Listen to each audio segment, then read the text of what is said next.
Activists from Take Back Power launched a mass shoplifting stunt across the UK on Saturday. Protesters entered supermarkets and filled boxes with groceries and other necessities, but then left the shops without paying. The group said boxes were successfully liberated and taken to a local food bank drop-off point. So, what do you think? They were doing it for other people, not for themselves. Do you support them, or do you say it's stealing like anything else? Joining us now is David Currey from Take Back Power. So you were in Manchester? Yes, I was. And you did the theft as well?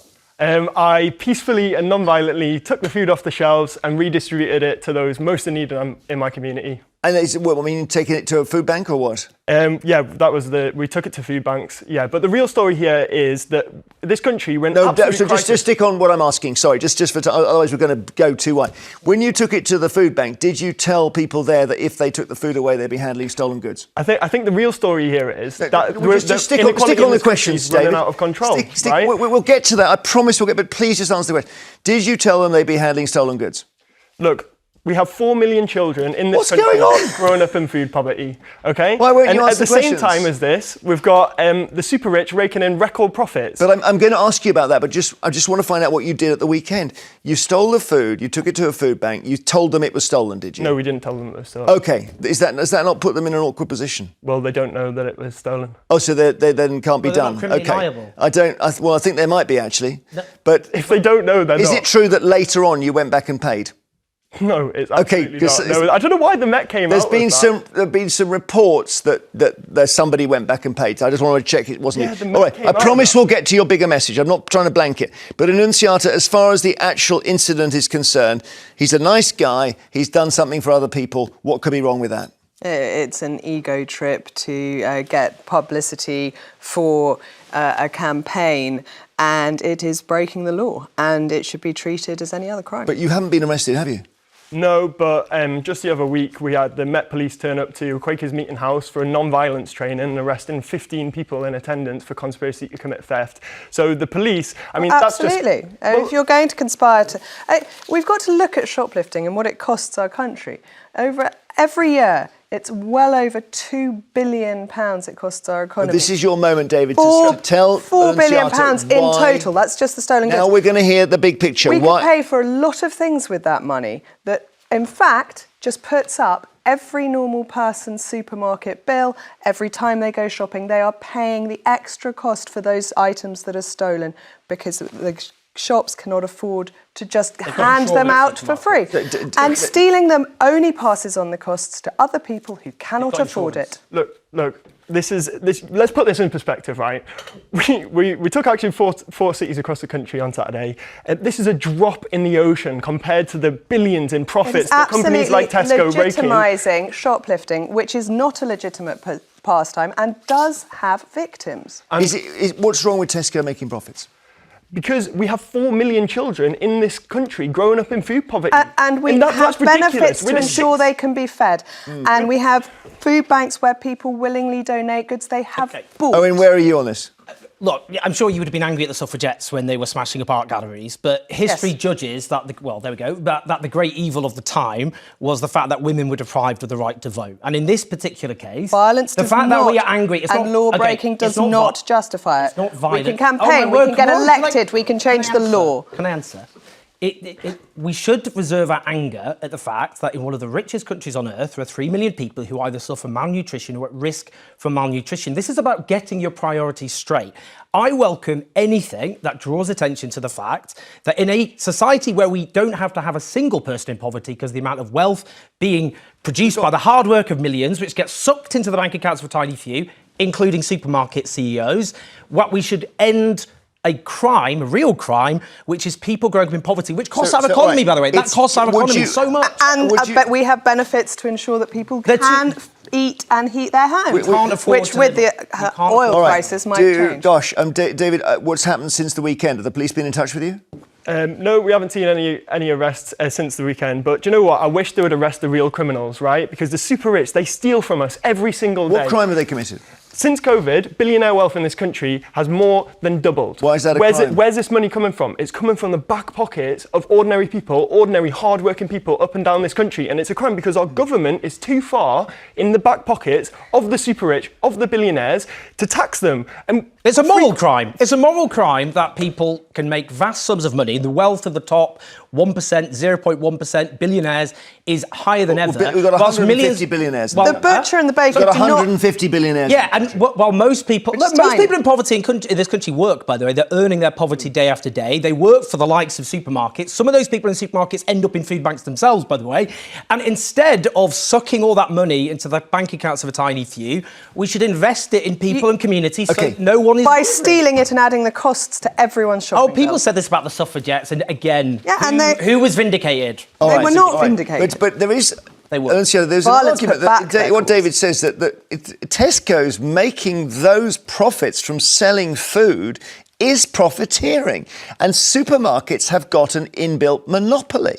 That's the case, isn't it? The butcher, the baker, the candlestick maker do not provide you with light, heat and food in order for the goodness of their hearts. They do it so that they can feed their own families. The big supermarkets are exactly the same on a bigger scale. That market... Too big, he says. Sean is in Cardiff. Hi, Sean. Hi. What do you think of what David's done? I think it's disgusting. I think he should be jailed. Jailed? Yes. What you've got to remember, these supermarkets are working on very, very tight margins.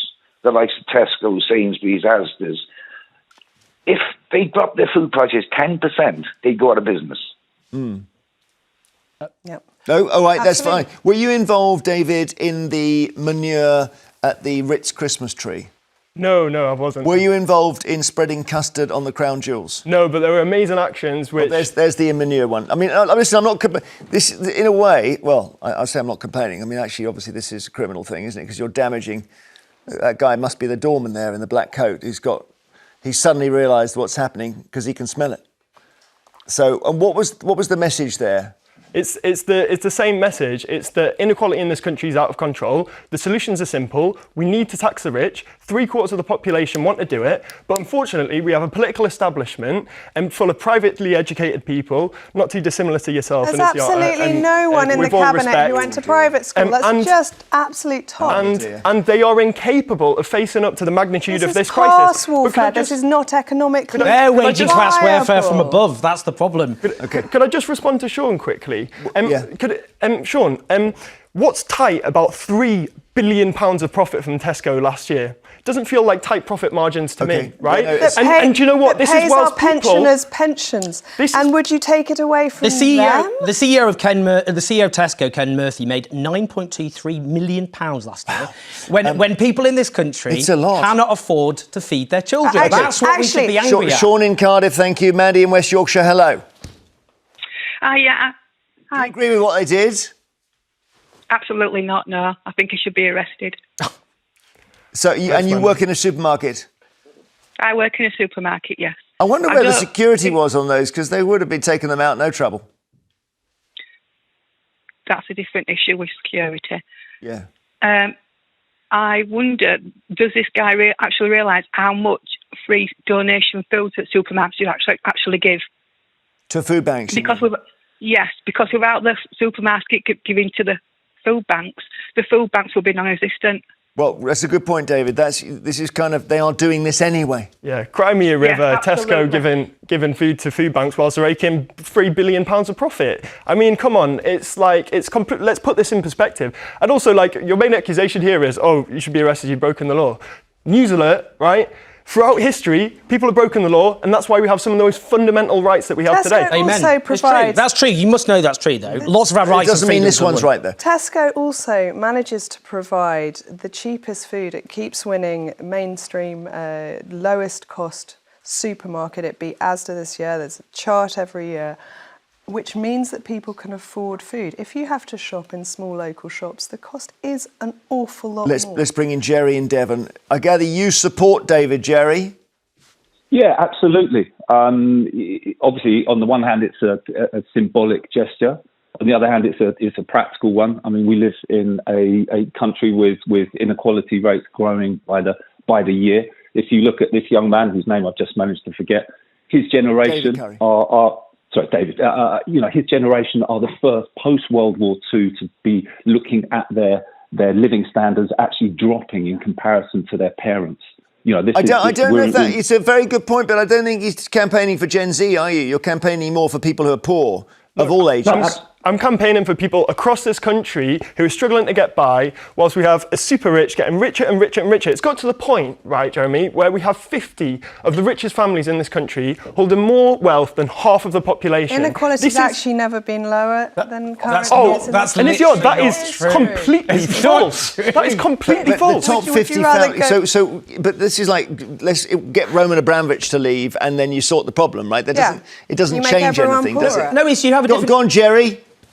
Well, I just want to say that the fact that David here isn't redistributing, so to speak, directly for the sake of his friends, but doing so on a wider societal basis, absolutely just legitimates what they're doing even more so, because they've become more aware. They are a generation who's becoming more and more aware of the inequalities that do surround us. And if I could just put this on a wider point, my son is at a university which I won't name in a big southwest city. Yeah. Absolutely full of students, with some of the most, with the fastest rising rents in the southwest. Stealing and shoplifting from supermarkets amongst his friends, and also on a much wider basis amongst all students, is absolutely endemic. It's everywhere. You know, on social media, we're always shown these horrible little. Well, is that supposed to make us think it's okay? No. I think it's just showing you that what this young chap is up to here is very much part of a much broader, as a Miss Lady Annuncia Mogg would think, problem. Other people might think of as a sort of very short-term solution. I'm amazed. It's about getting our priorities straight. That's the point. I mean, look, this is legitimising crime. It's forced people to actually consider because we could talk on TV about how 3 million people in this country suffer malnutrition or at risk of it. That is, you must accept a damning indictment of our society. It is legitimising That's what we should be angry about, not a bit of shoplifting. Why people are scared. It is why people who work in shops are terrified, and it's undermining the safety of our society. Well, if you say it's fine to shoplift, other people think it's fine to shoplift. They will use excuses. And I'm afraid the law is the law and it should be applied equally. You talk about being scared, right? All of your viewers today have seen the videos of us doing the action on Saturday. What was scary about that, right? We were so other people doing what you do. We were so peaceful. But can I just say, can I finish my point? Some people in this country go to bed scared that they won't be able to feed their kids. And we've got a political establishment full of people like yourself who have no idea what that is like. If you wanted a benefit system what that's like. where you had vouchers that could only be spent on food to ensure you could feed your children, I don't think you'd support it. Ian in Ayrshire, hi. Hello there, how are you doing? What do you think of David? Well, I think the intention was obviously there to highlight a bigger problem, but at the end of the day, what he did was wrong. Okay. What's more wrong, though, David? Do you not think it's more wrong that we live in a rich country where people are hungry, and actually drawing attention to that awful moral crime is Ian, what about that? That's the bigger wrong. Yeah, well, I mean, I have to agree with your lady panelist who said that by everybody doing this, it puts up the prices. So effectively, that's going to put more people into the position where they can't afford it either. So maybe what David's actually doing is causing further people to be unable to afford the food. Okay, Ian, thank you very much. Thank you, David, very much for coming in. Appreciate it very much.